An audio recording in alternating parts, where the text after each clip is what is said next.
And then I'll get this little key here fired up for you, and then you just hit this button again when you're done. When I'm done? Mm-hmm. Yep. All right, so this should be going. Okay, that's going. All right, we'll go live. Go live. Go live. And then And the push. Push alert. Okay, Yep. once we get in push, you'll hit this little quick play button. Okay. What's quick play do? It makes this This go over there. Yep. Yep. Okay. Okay. Cut does the same thing too, I think. Correct. Yep. Yes. All right, and Sweet. okay, so here we go. Awesome. Thank you.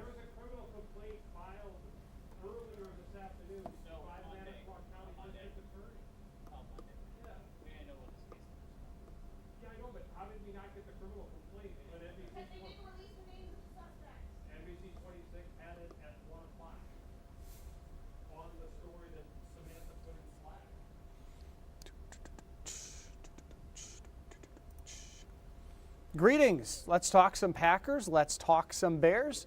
It's a huge game. We're joining you on our digital news desk on WBAY.com, as well as our station's Facebook and YouTube pages. Please go on Facebook and ask your questions in the comments, and we'll try to get to as many as we can here today. This is the first time in a long time that this game has meant this much. Let's just talk about it for perspective. I haven't been here forever, but I've been here since 2012. The Bears had a winning record that year. They've had just one winning record in the 13 seasons since before this year. 2018 with a brand new head coach in Matt Nagy. The Bears won the division. Now with Ben Johnson looking to do the same thing. And the bulletin board material, that's what teams like to avoid. Well, not Ben Johnson. When he was hired as the Bears coach, following in a long line of monsters of the Midway tradition, he had to talk smack about the Pack, but he made it a little personal. If you recall, he talked about not beating the Packers, but saying it had been fun with the Lions to beat not the Packers, but beat Matt LaFleur 2 times per year. It's going to be really interesting to see how this plays out and what's said afterwards. The Packers have, for the most part, stayed buttoned up. Earlier this week, Matt LaFleur talking about how it's nothing big, it's nothing major. Well, Carl Brooks today, I told him about it. He said, I was not aware of that till now. And he says, everybody has a plan until you get punched in the face. He repeated, everyone's got a plan until you get punched in the face. He can't wait to get it on. As far as the Packers' run defense, now without Devontae Wyatt and going against the Bears' top-ranked rushing offense, he just said, we'll see. We'll see. Colby Wooden, of course, is going to have to play even better without Devontae Wyatt now. You're going to have to get contributions from Carl Brooks as well as those rookies, Nazir Stackhouse, Warren Brinson. They signed a defensive lineman off the Giants practice squad as well. We'll have to see how much he plays, when he's up to speed with the Packers, providing depth in their D-line room now.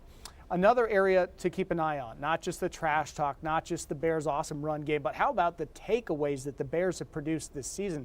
It's been a revelation under defensive coordinator Dennis Allen. 26 takeaways so far to lead the NFL. 17 of those are interceptions.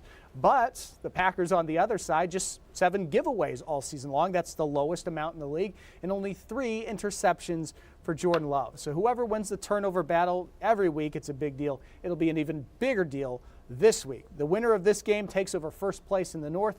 If the Packers win, they could move up by the end of the week, possibly to the 1 seed, but likely into the 2 slot behind the NFC West leaders, the Rams and the Seahawks, both tied with the Bears for the top record in the NFC. Chicago currently owns the number 1 seed. Again, if you have any questions, please feel free to fire those out on our Facebook page, and I'll answer as many as possible. We've got probably about 10 more minutes here before we get ready for Action 2 News at 6. When you look at playoff predictions and all the stuff with the numbers being crunched and modeling of what's this game mean to the division chances, it's pretty big. It's pretty big. According to the New York Times or ESPN Analytics, if the Packers win this game, they're almost shoo-ins to win the division, like 75% or better. They lose this game, that drops almost to a quarter, like 30-ish%. So it's a big one. And it's also an oddity that the Packers will play the Bears twice in 13 days because they travel to Soldier Field 2 Saturdays from now. So it's Bears at home Sunday, at the Broncos at altitude with a long road trip the following Sunday, and then a Saturday night showdown at Soldier Field.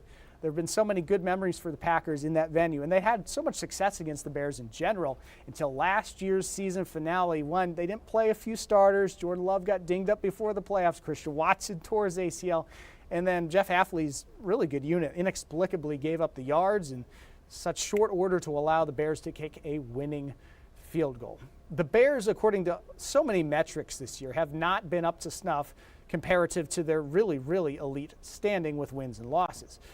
Everyone thought they'd crash back down to earth. Games started to get a bit tougher. They went to Philly, though, and they looked really good last Friday on Black Friday, running all over the same Eagles defense that the Packers really struggled to run against.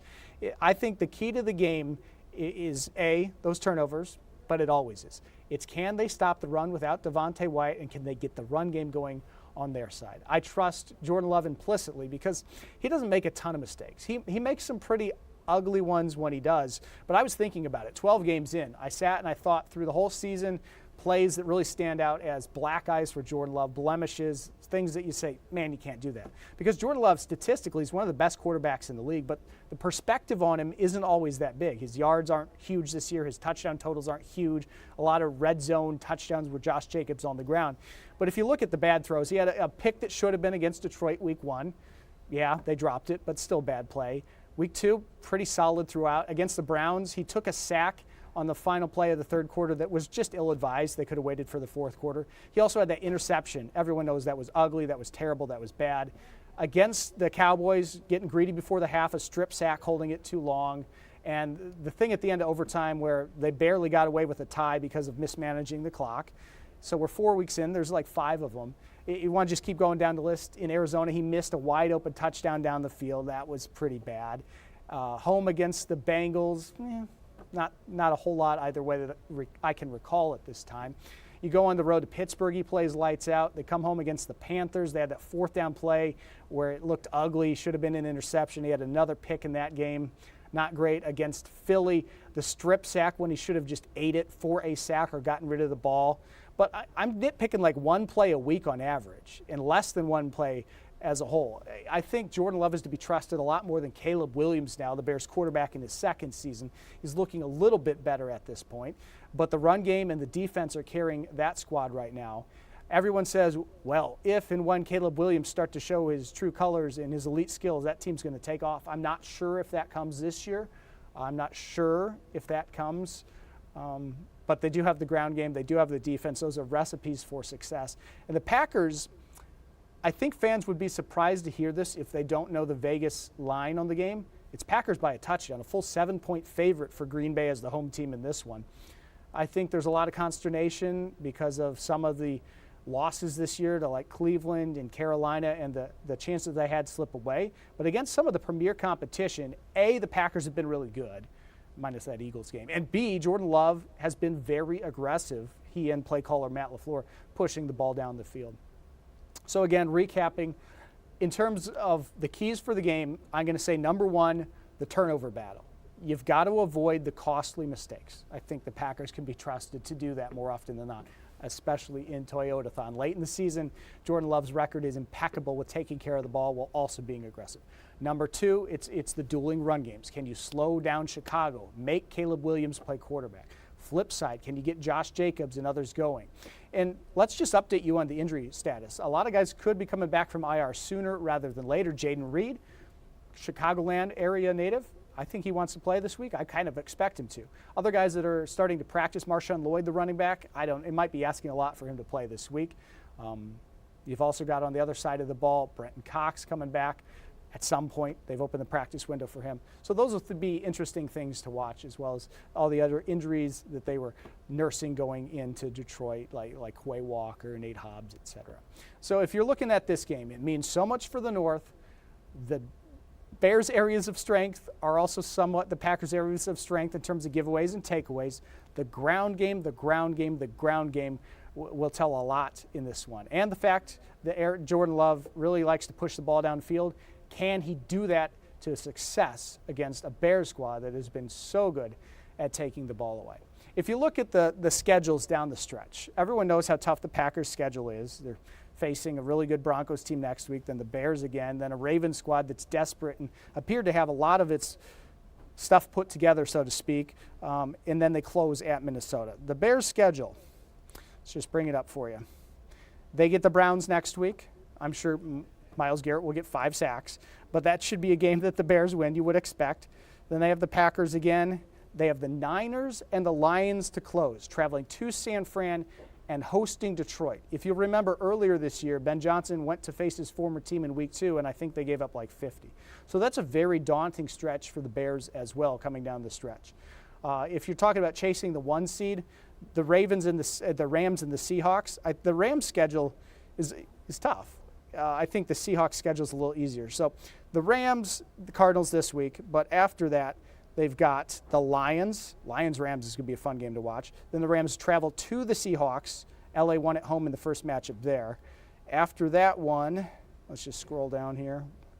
My thing went haywire and it's taking me back to 2022. Okay. After the Seahawks, the Falcons, then the Cardinals. Okay, so the Rams might actually be easier. I had that transposed in my mind. The Seahawks, they have the Colts coming up in a couple weeks after the Falcons this week. Then they have the big Rams-Seahawks showdown, which is going to be huge. And then the Panthers and Niners. The Panthers are looking so much better of late. They could end up stealing the NFC South at this point from Baker Mayfield and the Tampa Bay Buccaneers. So if you're handicapping the race, yes, the Packers have a really tough schedule. Yes, the Bears have a really tough schedule. The Rams and the Seahawks look to be in the catbird seat in terms of Super Bowl contenders right now, in terms of having the path go through their place out west as the 1 seed. Thank you for joining us on our digital news desk, WBAY.com, our YouTube page, our Facebook page.